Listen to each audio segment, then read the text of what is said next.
غزہ جانے والے flotilla group نے اسرائیل پر الزام عائد کیا ہے کہ اس نے کشتیوں کے انجن تباہ کر کے سینکڑوں افراد کو سمندر میں پھنسنے پر مجبور کر دیا ہے۔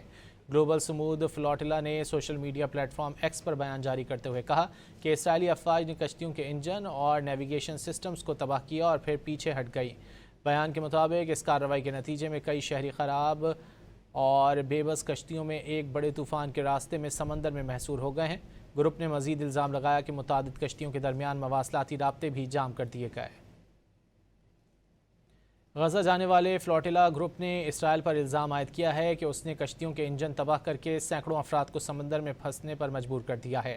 گلوبل سمود فلوٹیلا نے سوشل میڈیا پلیٹ فارم ایکس پر بیان جاری کرتے ہوئے کہا کہ اسرائیلی افواج نے کشتیوں کے انجن اور نیویگیشن سسٹمز کو تباہ کیا اور پھر پیچھے ہٹ گئی۔